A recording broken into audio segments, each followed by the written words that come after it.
Hey everyone, it's Anna, And Allie. back again on our podcast, Tech Forward, to explore the world of generative AI in today's business landscape. Here, we discuss Gen AI, the nuances of the business world, and many things in between. So if you're a tech enthusiast, a business leader, or just someone looking to pass the time, you're in the right place. Today, we wanted to talk a little bit about use case development and how that process may look for companies. I'd assume that a good amount of people, want to get into the Gen AI space, but really just don't know where to start. So use case development is a really crucial step in your Gen AI journey, and it's vital to planning out how Gen AI may fit into your company's business needs. Absolutely, Ali. And this actually makes me think of an event that I recently attended too. It was actually for AWS. It was a summit talking about Gen AI and how it can be utilized in today's business world. It was a bunch of amazing industry leaders coming together, talking about it and sharing some ideas for use case development. Because I think this is the biggest thing, right? It's like figuring Yeah, out where do you get started? How do you approach this? It can be really intimidating for a lot of businesses. yeah. And it was just great hearing their thoughts, kind of hearing where some people are facing some hindrances, but also really excelling in use case development too, right? But Mhm. we do believe here at Airtope, there's a couple of small steps you can take to go ahead and get started. And then obviously, too, you can grow, you can change. But if you just want the bare bones, we have some good ideas for you today. So we wanted to go ahead and get those shared with you guys. So honestly, we feel the first step is going to be understanding the capabilities of Gen AI, right? Because there's so much you can do. The world is truly your oyster when it comes to Gen AI, but you have to figure out first, how do you want to use it? What even is it, right? So you have to kind of familiarize yourself with the various kinds of technologies. So we're talking language learning models, we're talking image generation, data synthesis, areas like this, right? You can also refer back to one of our previous podcasts that kind of goes into those details too. If you just want to Hmm. go brush up on that knowledge, we got you covered. So the next thing you're also going to want to do is assessing the fit within your business, right? Because each organization is very unique. Everyone has their different needs, right? So looking into how this could possibly help augment or transform your existing processes, right? That's going to be step 1.5, if you want to call it that, within your organization to kind of see how you can develop your use cases. So then I think the next biggest step for organizations is typically going to be aligning it with your strategic business objectives, right? So looking into how does this work with your business goals? You're going to want to go ahead and define those too, right? That's going to be critical here. But then you're also going to want to see how does this fit into your organization's goals? So we're talking looking at increased efficiency, like enhancing customer experience, or just also driving innovation. That can also be really big when it comes to GenAI. And then also looking into areas of pain in your organization, but also opportunity, Hmm. right? Look into where exactly there's some challenges that you're seeing, but also areas for improvement. That can also be a really good way to kind of figure out what are the first steps when it comes to identifying use cases for Gen AI. So, Ali, I know you've also been attending a couple different conferences too on the Gen AI side. Hmm. So, I'd really love to hear how that's one been for you overall, and then two, what some of the key takeaways were for you in attending those conferences. Yeah, totally. So, I mean, over the past couple of weeks, I've had the pleasure of attending kind of AI-based conferences. Lots of industry leaders are attending. Lots of people from, all walks of life really are coming in here and coming to just learn and discuss about AI, listening to keynote speakers, but most importantly, talking to people who own their own businesses, work in different industries, listening to how their companies are really utilizing this new technology has been really interesting for me because on a daily basis, I'm educating myself with my own team on what use cases that we can give out to our own clients and for our own company. But at the same time, I get to now learn about the creativeness of other companies and kind of what they're doing, playing around with this new technology and implementing it in their own business strategies. So it's been really useful for me to kind of get myself out there and talk to such important people in the industry and people from, all over the place. So this leads me into our next step of the process, which is to generate and screen use case ideas. This is going to be to brainstorm potential use cases, which is going to be vital in visualizing how utilizing Gen AI may look for you. And it's going to be probably one of the more fun parts of this process, being able to finally think about how this may look for you and your company specifically. Um, you might want to encourage cross-functional teams to suggest ideas where Gen AI could be applied, talking to your different departments, seeing where they may want to utilize it, different operations that they may be struggling in, that they might want to cut down on time or money.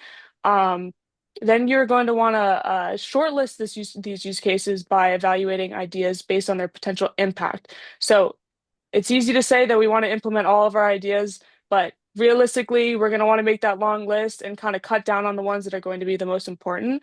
So that will be evaluating your ideas based on their potential impact, feasibility, alignment with strategic goals, and the availability of data and technology. So once you've done that, you can move on to step four, which is going to be prioritizing those use cases you just came up with. You may want to do this by plotting use cases on an impact versus effort matrix to visualize which initiatives you can deliver significant value with reasonable investment. So obviously, with your investment, you're going to want to see return on that. You don't want to spend, a ton of money with, little impact on your company. So being able to measure that out is really important. Um, Next, you're going to want to evaluate each use case based on potential business value, technical complexity, implementation costs, and expected ROI. Again, you're not going to want to implement something that's not going to have major impact on your day-to-day operations. Lastly, it's important to consider the scalability and sustainability of these operations. So you want to prioritize those use cases that can be scaled effectively across the organization and are sustainable in the long term. Our goal here is to implement things that are going to affect your company for years and years to come. We're not going to do things short. We're not going to do things quickly. We're going to do things that you're going to invest money in to really change the overall operation of your company for the better. No, I totally agree with you, Ali. I think those are really critical next steps, right? But I think it's also interesting to kind of look at how do you measure value per organization, right? Because the way that you can Mhm. kind of look into is this worth it? What is this going to do for me is different, right? For some companies, it saves them a lot of money if they're going to be developing these use cases here and then implementing them in the organization. But for other companies, it's more about the time aspect, right? Like how Yeah. much time can I cut down on repetitive tasks, on things that I have to do manually, right? How much the time can I save for my organization as a whole, right? And that's really, really big as well. So that's a big part of it too, is have a more holistic approach to what Yeah. do you need from implementing Gen AI in your organization, developing these use cases. It's not always going to be the same for every organization or for every use case, right? Hmm. So at this point, you probably have some really good use cases defined for yourself as an organization, right? But you also want to go ahead and start taking some next steps too, right? For these higher priority use cases, because if you have a good idea that could really help your organization, you're going to want to start pushing that through, right? So next step is honestly going to be building out a business case. So you're going to want to go ahead and start developing something more comprehensive for these higher priority use cases. So looking into the goals, financial projections, resource requirements, and also anticipated challenges can be a huge benefit to organizations really looking to start pushing this through for their teams, right? And as I kind of hit on earlier too, you're going to want to start defining the metrics for success, right? Because it's different for every company, for every project you look into. Is it time? Is it money? Is it resources? You can really start thinking these things here through as well to kind of see how this could also impact the business as a whole. All right, so at this point, it's time to test it out, see where it takes you, right? So you're going to want to kind of do a bit of a pilot phase, right? So you're going to want to do some pilot versions of those prioritized use cases that we discussed to kind of just test the feasibility and also gather some real world data when it comes to the actual use cases themselves. This is also really helpful because you can start to gather feedback, right? We can think about it, we can talk about it all we want to, but when it comes to actually testing it out for the business, you're going to want to start gathering feedback, seeing how it's going for those end users right there before actually building out the full scale implementation, right? Finally, we're in the last step of our process here where you are going to scale successful use cases. This means you're planning for deployment. Develop a comprehensive roadmap for scaling successful pilots, including timeline, budget, and resource allocation. You're going to want to monitor and optimize. This means continuously monitoring the performance of deployed use cases and optimize as needed in order to maximize value creation. I know that was a lot for everybody. That was a lot of information to kind of go through and lots of steps to go through. So I want to make it clear to everyone that this is a long and sometimes complicated process that you might need to go through. So it's important to go out there, educate yourselves, do your own research online, look up Gen AI, look up use cases that people have posted, and also look for someone who knows what they're doing. That might be a company like ours at Aerotove, which you can come and we'll sit down and have a conversation about what your Gen AI journey might look like. But it's important to take those steps, especially if you feel like you're underprepared. So, with all that being said, take a moment and consider the steps that we've talked about today to assess your Gen AI readiness and take the first step into your Gen AI space for your business. I want to thank you guys again for tuning into today's episode. Gen AI is reshaping the business world and the future looks very, very exciting. So make sure you're a part of that.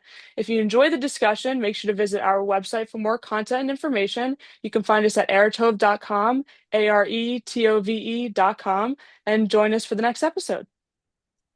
We'd love to hear from you guys too about how Gen AI is impacting your industry. So feel free to shoot us an email, share your thoughts, or even if you have any questions or new topic ideas you want us to go through, we'd be happy to hear that as well. But don't forget to tune into next episode where we're going to be talking about a couple more very interesting topics. So we look forward to seeing you guys then.